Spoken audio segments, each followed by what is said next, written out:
निमेषादि कालों का मान तथा नैमित्तिक प्रलय का वर्णन। विष्णुपुरा। नमस्कार।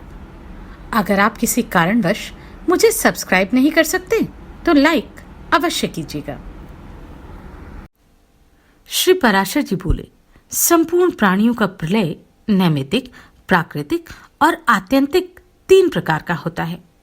उनमें से जो कल्पांत में ब्राह्य प्रलय होता है वह नैमित्तिक, जो मोक्ष नामक प्रलय है वह आत्यंतिक, और जो 2 परार्थ के अंत में होता है वह प्राकृत प्रलय कहलाता है।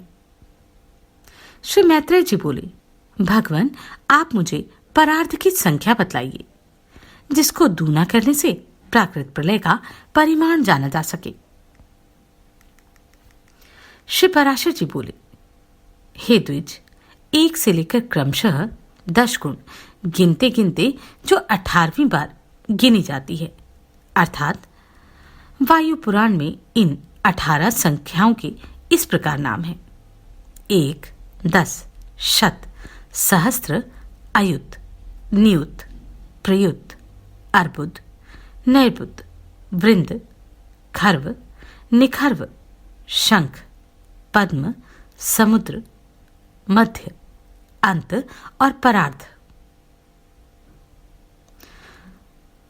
18वीं बार जो संख्या गिनी जाती है वह संख्या परार्ध कहलाती है। हे द्विज, इस परार्ध की दूनी संख्या वाला प्रकृत प्रलय है। उस समय यह संपूर्ण जगत अपने कारण अव्यक्त में लीन हो जाता है। मनुष्यों का निमेष ही एक मात्रा वाले अक्षर के उच्चारण काल के समान परिमाण वाला होने से मात्रा कहलाता है। इन 15 निमेषों की एक काष्ठा होती है और 30 काष्ठा की एक कला कही जाती है। 15 कला एक नाड़ी का प्रमाण है। वह नाड़ी का 12.5 बल तांबे के बने हुए जल के पात्र से जानी जा सकती है, मगर देशीय माप से वह पात्र जलप्रस्थ कहलाता है। उसमें 4 अंगुली लंबी 4 मासे की सुवर्ण शालाका से छिद्र किया जाता है। उसके छिद्र को ऊपर करके जल में डुबो देने से जितनी देर में वह पात्र भर जाए उतने ही समय की एक नाड़ी समझनी चाहिए। हे द्विजसत्तम, ऐसी 2 नाड़ियों का एक मुहूर्त होता है। 30 मुहूर्त का एक दिन रात होता है और इतने अर्थात 30 ही दिन रात का एक मास होता है। 12 मास का एक वर्ष होता है। देवलोक में यही एक दिन रात होता है। ऐसे 360 वर्षों का देवताओं का एक वर्ष होता है। ऐसे 12,000 दिव्य वर्षों का एक चतुर्युग होता है और 1,000 चतुर्युग का ब्रह्मा का एक दिन होता है। हे महामुनि, यही एक कल्प है। इसमें 14 मनु बीत जाते हैं। हे मैत्रेय, इसके अंत में ब्रह्मा का नैमित्तिक प्रलय होता है। हे मैत्रेय, सुनो, मैं उस नैमित्तिक प्रलय का अत्यंत भयानक रूप वर्णन करता हूं। इसके पीछे मैं तुमसे प्राकृत प्रलय का भी वर्णन करूंगा। 1 सहस्त्रयुग बीतने पर जब पृथ्वी क्षीण प्राय हो जाती है तो 100 वर्ष तक अति घोर अनावृष्टि होती है। हे मुनिश्रेष्ठ, उस समय जो पार्थिव जीव अल्प शक्ति वाली होते हैं वे सब अनावृष्टि से पीड़ित होकर सर्वथा नष्ट हो जाते हैं। तदनंतर रुद्र रूपधारी अव्यय आत्मा भगवान विष्णु संसार का क्षय करने के लिए संपूर्ण प्रजा को अपने में लीन कर लेने का प्रयत्न करते हैं। हे मुनिसत्तम, उस समय भगवान विष्णु सूर्य की 7 किरणों में स्थित होकर संपूर्ण जल को सोख लेते हैं। हे मैत्रेय, इस प्रकार प्राणियों तथा पृथ्वी के अंतर्गत संपूर्ण जल को सोखकर वे समस्त भूमंडल को शुष्क कर देते हैं। समुद्र तथा नदियों में, पर्वतीय सरिताओं और स्रोतों में तथा विभिन्न पातालों में जितना जल है वे सबको सुखा डालते हैं। तब भगवान के प्रभाव से प्रभावित होकर तथा जलपान से पुष्ट होकर वे सातों सूर्य रश्मियां 7 सूर्य हो जाती हैं। हे द्विज, उस समय ऊपर नीचे सब ओर दैदीप्यमान होकर वे सातों सूर्य पाताल पर्यंत संपूर्ण त्रिलोकी को भस्म कर डालते हैं। हे द्विज, उन प्रदीप्त भास्करों से दग्ध हुई त्रिलोकी पर्वत, नदी और समुद्रादि के सहित सर्वथा नीरस हो जाती है। उस समय संपूर्ण त्रिलोकी के वृक्ष और जल आदि के दग्ध हो जाने से यह पृथ्वी कछुए की पीठ के समान कठोर हो जाती है। तब सबको नष्ट करने के लिए उद्युत हुए श्रीहरि कालाग्नि रुद्र रूप से शेषनाग के मुख से प्रकट होकर नीचे से पातालों को जलाना आरंभ करते हैं। वह महान अग्नि समस्त पातालों को जलाकर पृथ्वी पर पहुंचता है और संपूर्ण भूतल को भस्म कर डालता है।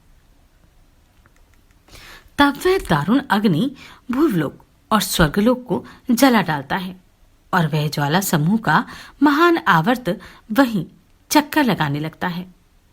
इस प्रकार अग्नि के आवर्तों से घिरकर संपूर्ण चराचर के नष्ट हो जाने पर समस्त त्रिलोकी की एक तप्त करहा के समान प्रतीत होने लगती है। हे महामुनि, तदनंतर अवस्था के परिवर्तन से परलोक की चाह वाले भुवलोक और स्वर्गलोक में रहने वाले अधिकारीगण अग्नि ज्वाला से संतप्त होकर महरलोक को चले जाते हैं, किंतु वहां भी उस उग्र कालानल के महाताप से संतप्त होने के कारण वे उससे बचने के लिए जनलोक में चले जाते हैं। हे मुनिश्रेष्ठ, तदनंतर रुद्र रूपी भगवान विष्णु संपूर्ण संसार को दग्ध करके अपने मुख निश्वास से मेघों को उत्पन्न करते हैं। तब विद्युत से युक्त भयंकर गर्जना करने वाले गज समूह के समान बृहदाकार संवर्तक नामक घोर मेघ आकाश में उठते हैं। उनमें से कोई मेघ नील कमल के समान श्याम वर्ण, कोई कुमुद कुसुम के समान श्वेत, कोई धूम्र वर्ण और कोई पीत वर्ण होते हैं। कोई गधे के से वर्ण वाले, कोई लाख के से रंग वाले, कोई वैडूर्य मणि के समान और कोई इंद्रनील मणि के समान होते हैं। कोई शंख और कुंद के समान श्वेत वर्ण हो, कोई जाति अर्थात चमेली के समान उज्जवल, कोई कज्जल के समान श्याम वर्ण, कोई इंद्रगोप के समान रक्तवर्ण और कोई मयूर के समान विचित्र वर्ण वाले होते हैं। कोई गेरू के समान, कोई हरिताल के समान और कोई माया मेघ नीलकंठ के पंख के समान रंग वाले होते हैं। कोई नगर के समान, कोई पर्वत के समान और कोई कूटागार अर्थात गृह विशेष के समान बृहदाकार होते हैं तथा कोई पृथ्वी तल के समान विस्तृत होते हैं। वे घनघोर शब्द करने वाले महाकाय मेघगण आकाश को आच्छादित कर देते हैं और मूसलाधार जल बरसाकर त्रिलोकव्यापी भयंकर अग्नि को शांत कर देते हैं। हे मुनिश्रेष्ठ, अग्नि के नष्ट हो जाने पर भी अहर्निश निरंतर बरसते हुए वे मेघ संपूर्ण जगत को जल में डुबो देते हैं। हे द्विज, अपनी अति स्थूल धाराओं से भूलोक को जल में डुबोकर वे भुवलोक तथा उसके भी ऊपर के लोकों को ही जलमग्न कर देते हैं। इस प्रकार संपूर्ण संसार के अंधकारमय हो जाने पर तथा संपूर्ण स्थावर जगम जीवों के नष्ट हो जाने पर भी वे महावेग 100 वर्षों से अधिक काल तक बरसते रहते हैं। हे मुनिश्रेष्ठ, सनातन परमात्मा वासुदेव के महात्म्य से कल्पांत में इसी प्रकार यह समस्त विप्लव होता है। श्री पराशर जी बोले, हे महामुनि, जब जल सप्तऋषियों के स्थान को भी पार कर जाता है तो यह संपूर्ण त्रिलोकी एक महासमुद्र के समान हो जाती है। हे मित्रे, तदनंतर भगवान विष्णु के मुख निश्वास से प्रकट हुआ वायु उन मेघों को नष्ट करके पुनः 100 वर्ष तक चलता रहता है। फिर जनलोक निवासी सनकादि सिद्धगण से स्तुत और ब्रह्मलोक को प्राप्त हुए मुमुक्षुओं से ध्यान किए जाते हुए सर्वभूतमय अचिंत्य अनादि जगत के आदि कारण आदिकर्ता भूत भावन मधुसूदन भगवान हरि विषय के संपूर्ण वायु को पीकर अपनी दिव्य माया रूपिणी योग निद्रा का आश्रय ले अपने वासुदेवात्मक स्वरूप का चिंतन करते हैं। उस महासमुद्र में शेष शैया पर शयन करते हैं। हे मैत्रेय, इस प्रलय के होने में ब्रह्मरूपधारी भगवान हरि का शयन करना ही निमित्त है।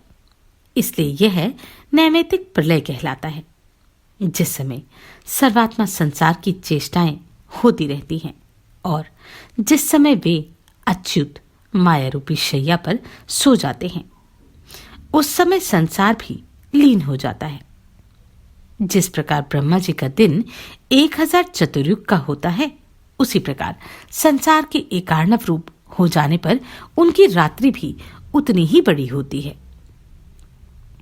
उस रात्रि का अंत होने पर अजन्मा भगवान विष्णु जागते हैं और ब्रह्मा रूप धारण कर जैसा तुमने पहले कहा था उसी क्रम से फिर सृष्टि रचते हैं। हे द्विज, इस प्रकार तुमसे कल्पांत में होने वाले नैमित्तिक एवं अवान्तर प्रलय का वर्णन किया है। अब दूसरे प्राकृत प्रलय का वर्णन सुनो।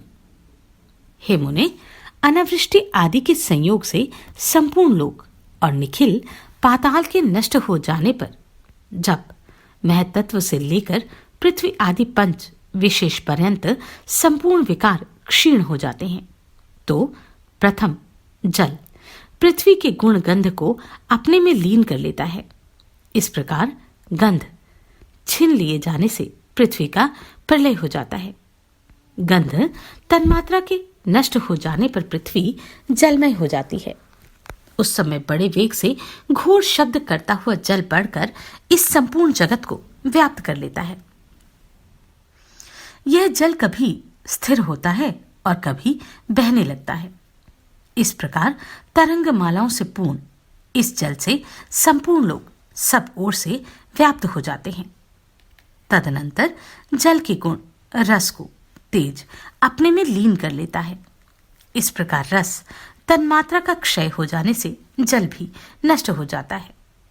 तब रसहीन हो जाने से जल अग्निरूप हो जाता है तथा अग्नि की सब ओर व्याप्त हो जाने से जल के अग्नि में स्थित हो जाने पर वह अग्नि सब ओर फैलकर संपूर्ण जल को सोख लेती है। धीरे धीरे यह संपूर्ण जगत ज्वाला से पूर्ण हो जाता है। जिस समय संपूर्ण लोक ऊपर नीचे तथा सब ओर अग्नि शिखाओं से व्याप्त हो गया है, उस समय अग्नि के प्रकाशक स्वरूप को वायु अपने में लीन कर लेता है। सबके प्राण स्वरूप इस वायु में जब अग्नि का प्रकाशक रूप लीन हो जाता है, तो रूप तन्मात्रा के नष्ट हो जाने से अग्नि रूपहीन हो जाते हैं। उस समय संसार के प्रकाशहीन और तेज के वायु में लीन हो जाने से अग्नि शांत हो जाता है और अति प्रचंड वायु चलने लगता है। तब अपने उद्भव स्थान आकाश का आश्रय कर वह प्रचंड वायु ऊपर नीचे तथा सब ओर 10 दिशाओं में बड़े वेग से चलने लगता है। तदनंतर वायु के गुण स्पर्श को आकाश लीन कर लेता है। तब वायु शांत हो जाता है और आकाश आवरणहीन हो जाता है। उस समय रूप, रस, स्पर्श, गंध तथा आकार से रहित अत्यंत महान एक आकाश ही सबको व्याप्त करके प्रकाशित होता है। उस समय चारों ओर से गोल छिद्र स्वरूप शब्द लक्षण आकाश ही शेष रहता है और वह शब्द मात्र आकाश सबको आच्छादित किए रहता है। तदनंतर आकाश के गुण शब्द को भूतादि ग्रस लेता है। उस भूतादि में एक साथ पंचभूत और इंद्रियों का भी लय हो जाने पर केवल अहंकारात्मक रह जाने से यह तामस अर्थात तम प्रधान कहलाता है। फिर इस भूतादि को भी सत प्रधान होने से बुद्धि रूप महतत्व ग्रस लेता है। जिस प्रकार पृथ्वी और महतत्व ब्रह्मांड के अंतर्जगत की आदि अंत सीमाएं हैं, उसी प्रकार उसके बाह्य जगत का भी है। हे महाबुद्धे, इसी प्रकार जो 7 आवरण बताए गए हैं वे सब भी प्रलय काल में पूर्वत पृथ्वी आदि क्रम से परस्पर अपने अपने कारणों में लीन हो जाते हैं, जिससे वह समस्त लोक व्याप्त है। वह संपूर्ण भूमंडल 7 द्वीपों, 7 समुद्रों, 7 लोकों और सकल पर्वत श्रेणियों के सहित जल में लीन हो जाता है।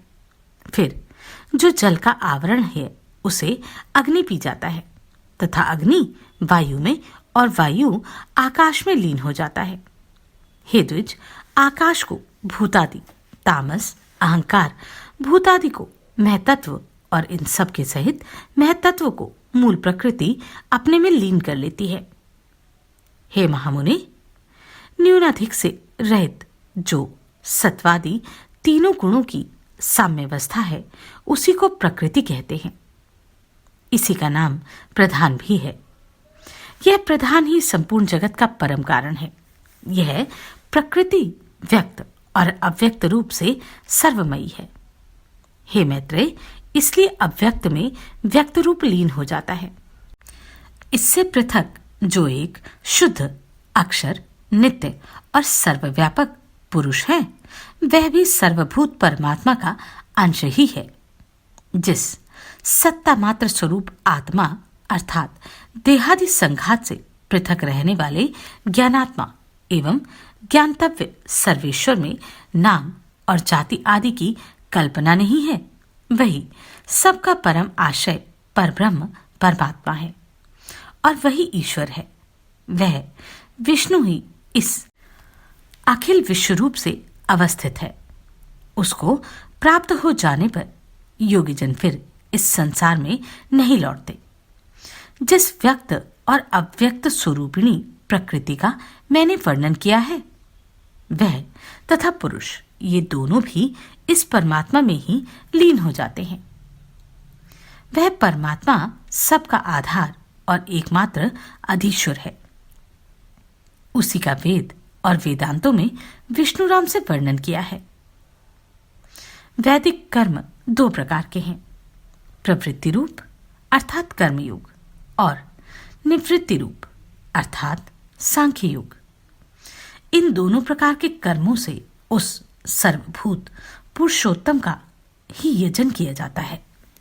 ऋक, यजु और सामवेदोक्त प्रवृत्ति मार्ग से लोग उन यज्ञपति पुरुषोत्तम यज्ञ पुरुष का ही पूजन करते हैं तथा निवृत्त मार्ग में स्थित योगीजन भी उन्हीं ज्ञानात्मा ज्ञान स्वरूप मुक्ति फलदायक भगवान विष्णु का ही ज्ञान योग द्वारा यजन करते हैं।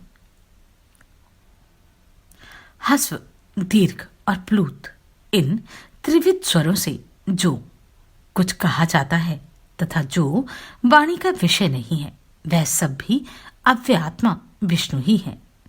वह विश्वरूपधारी विश्वरूप परमात्मा श्रीहरि ही व्यक्त, अव्यक्त एवं अविनाशी पुरुष हैं। हे मैत्रेय, उन सर्वव्यापक और अविकृत रूप परमात्मा में ही व्यक्ताव्यक्त रूपिणी प्रकृति और पुरुष लीन हो जाते हैं। हे मैत्रेय, मैंने तुमसे जो परार्ध काल कहा है, वह उन विष्णु भगवान का केवल 1 दिन है। हे महामुने, व्यक्त जगत के अव्यक्त प्रकृति में और प्रकृति के पुरुष में लीन हो जाने पर इतने ही काल की विष्णु भगवान की रात्रि होती है।